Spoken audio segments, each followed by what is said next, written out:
Oui, je fais cette vidéo pour livrer maintenant ma réflexion à moi. C'est mon point de vue, c'est mon opinion. Et comme je l'ai toujours dit, la liberté d'opinion me garantie par la Constitution. Et ça, je le répète parce que je l'avais déjà dit précédemment, c'est pour montrer comment j'insiste là-dessus. Je suis député provincial, comme beaucoup d'autres. Plus de 700 députés en République démocratique du Congo, si j'ai bonne mémoire. Et de tous ceux qui travaillent avec l'État congolais, il n'y a que des députés provinciaux qui ne sont pas installés, qui n'ont jamais eu de frais d'installation. On se demandera pourquoi. Mais il n'y a que des députés provinciaux qui n'ont pas eu de frais d'installation. Ils ont dû s'endetter à gauche, à droite, et jusqu'à présent, ils ne savent pas comment rembourser les crédits. Il n'y a que les députés provinciaux qui ne sont pas régulièrement payés. Ça fait 11 mois que les députés provinciaux ne sont pas payés. Ils doivent vivre comment et comment ils vont plaider la cause de la population. Et puis, apparemment, il n'y a que les députés provinciaux qui n'ont pas le droit de faire correctement leur travail. Parce que quand ils censurent un gouverneur, demain on le voit réinstaller.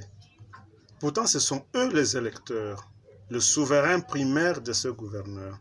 Mais quand eux, ils disent « nous destituons un gouverneur parce qu'il travaille mal pour notre province », demain, on le voit revenir avec toute la sécurisation possible. Donc, ils n'ont pas le droit de faire exactement leur travail.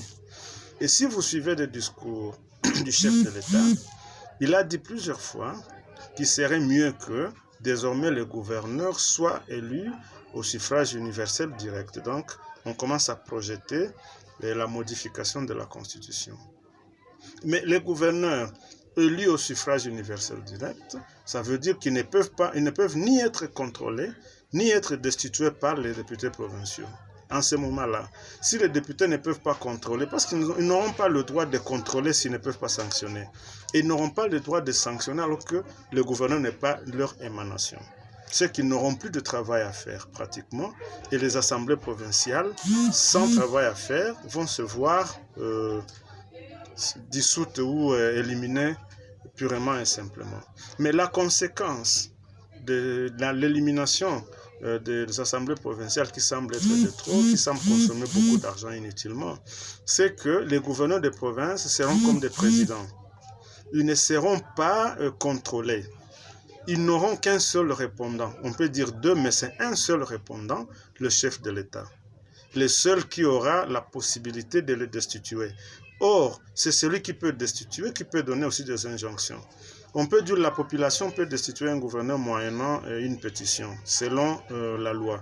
Mais si la population fait une pétition, là aussi il y a un problème parce que c'est le chef de l'État qui va lire la pétition. Et après, c'est le chef de l'État qui décide. Et il peut décider, malgré la pétition, je ne veux pas. Et donc, c'est une dictature, étant donné que c'est lui qui a le bâton, et c'est bien lui qui commande.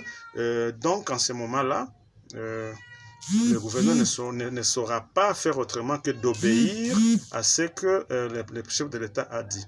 C'est une dictature en gestation qui ne dit pas son nom. Bientôt, peut-être très bientôt, nous allons retourner à l'époque de Mobutu où il n'y a qu'un seul chef suprême et ces gouverneurs qui sont des princes, des rois télé et le pays va encore sombrer. D'où il faut se battre pour que la Constitution dans sa forme actuelle reste la Constitution respectée et peut-être revenir à la Constitution de 2006, peut-être, parce qu'au moins en ce moment-là, on peut se dire, ça c'est le peuple qui avait voté. Et donc, comment on dit, le scrutin avec 2 tours, par exemple, on peut ramener ça parce que c'est ce que le peuple avait choisi. Les 1 tour ou les demi-tours ne viennent pas du peuple. Ça, c'est mon point de vue. Donc, les assemblées provinciales sont en train d'être éliminées, de fait.